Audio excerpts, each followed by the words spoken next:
എല്ലാ പ്രിയപ്പെട്ടവർക്കും നമസ്കാരം. സുചിത്ര ബാബു ആണ്. ഇന്ന് ഞാനൊരു പുസ്തക പരിചയവുമായാണ് എത്തിയിരിക്കുന്നത്. ഞാൻ എഴുതിയ കൃഷ്ണകീർത്തനങ്ങൾ അടങ്ങിയ ഹരിനാമ ജപലഹരി എന്ന പുസ്തകമാണത്. ഗുരുവായൂരപ്പൻ്റെ കീർത്തനങ്ങൾ മാത്രമാണ് അതിന് ഉള്ളത്. പുസ്തകം ഇങ്ങനെയാണ്. പെണ്ണില്ലം എഴുത്തിടം പബ്ലിക്കേഷൻസ് ആണ് ഇത് പ്രസിദ്ധീകരിച്ചിരിക്കുന്നത്.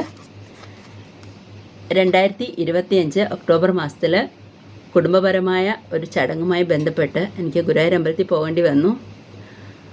ആ യാത്രയിൽ, അതായത് ഞാൻ എൻ്റെ വീട്ടിൽ നിന്ന് പുറപ്പെട്ട് തിരികെ വീട്ടിലെത്തുന്ന വരെയുള്ള ഒരു 24 മണിക്കൂർ സമയത്തിനുള്ളിൽ മാത്രം 20ഓളം കീർത്തനങ്ങൾ എഴുതുവാൻ സാധിച്ചു. യാത്രയിലാണെന്ന് ഓർക്കണം. ഗുരുവായൂർ അമ്പലത്തിൽ ഭഗവാനെ തൊഴാൻ നിന്ന സമയത്ത് എൻ്റെ കയ്യിൽ ഒരു പേപ്പറോ അല്ലെങ്കിൽ മൊബൈലോ ഒന്നുമില്ല. നമ്മളിവിടെ ക്ലോക്ക് റൂമിൽ വെച്ചിട്ടാണ് പോകുന്നത്. അവിടെ പോയിട്ടുള്ള എല്ലാവർക്കും അറിയാം.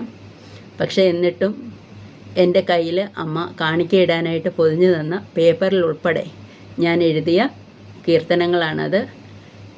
പേപ്പർ തീർന്നു കഴിഞ്ഞപ്പോൾ അടുത്തുള്ള കടയിൽ കയറി ഒരു ബില്ലടിക്കുന്ന പേപ്പർ ചോദിച്ചപ്പോൾ ആ ചേച്ചി എനിക്കതാണ് എടുത്തു തന്നത്. അപ്പോൾ ഗുരുവായൂർ അമ്പല മുറ്റത്ത് നിന്ന് അല്ലെങ്കിൽ ആ പരിസരത്ത് നിന്ന് ഭഗവാനെ തൊഴാനുള്ള ക്യൂവിൽ നിന്ന് എഴുതാൻ കഴിഞ്ഞ കീർത്തനങ്ങളാണ്. 20ഓളം കീർത്തനങ്ങൾ. അതെല്ലാം ഒരു പാട്ടിൻ്റെ രൂപത്തിലാണ് എൻ്റെ ഉള്ളിൽ വന്നത്. അതെല്ലാം ഞാൻ അവിടെ നിന്ന് തന്നെ എഴുതുകയായിരുന്നു. അത് ഭഗവാന്റെ നടയ്ക്കൽ ഒരു പുസ്തകമായിട്ട് സമർപ്പിക്കണമെന്ന് ആഗ്രഹം ഉണ്ടായിരുന്നു. അത് ഏതായാലും സാധിച്ചു.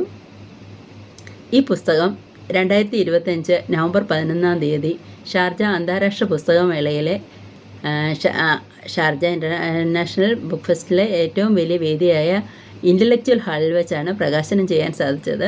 ഇതെല്ലാം ഗുരുവായൂരപ്പൻ്റെ അനുഗ്രഹമായിട്ടാണ് ഞാൻ കരുതുന്നത്. എന്നും ഭഗവാന്റെ പ്രാർത്ഥനയേ ഉള്ളൂ മനസ്സിൽ. ആ പ്രാർത്ഥന ഭഗവാൻ കേട്ടിട്ടുണ്ടാവും. അതുകൊണ്ടാവും ഇങ്ങനെയൊരു പുസ്തകം, ഭഗവാനെക്കുറിച്ച് മാത്രം എഴുതുന്ന ഇങ്ങനൊരു പുസ്തകം രചിക്കാൻ എനിക്ക് സാധിച്ചത്. അപ്പോൾ നിങ്ങൾക്ക് ആർക്കെങ്കിലും ഈ പുസ്തകം വായിക്കാൻ വേണമെന്നുണ്ടെങ്കിൽ ഡിസ്ക്രിപ്ഷനിൽ ഞാൻ നമ്പർ കൊടുത്തിരിക്കാം. അതിലേക്ക് എനിക്ക് അഡ്രസ്സ് അയച്ചു തന്നു കഴിഞ്ഞാൽ ഞാൻ ആ പുസ്തകം കൊറിയർ ചെയ്ത് തരുന്നതായിരിക്കും. ഇപ്പം നിലവിൽ നമുക്ക് അങ്ങനെയുള്ള സംവിധാനം മാത്രമേ ഉള്ളൂ. 150 രൂപയാണ് പുസ്തകത്തിൻ്റെ വില. അപ്പോൾ നിങ്ങളെല്ലാവരും ഇത് വാങ്ങി വായിച്ചു നോക്കുക. ഇഷ്ടപ്പെടുന്നുണ്ടെങ്കിൽ ഒരു അഭിപ്രായം അറിയിച്ചാൽ വളരെ സന്തോഷം.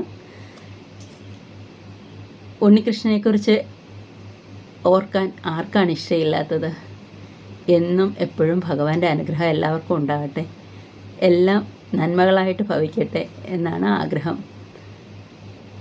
സ്നേഹത്തോടെ സുചിത്ര. ഇതാണ് പുസ്തകം.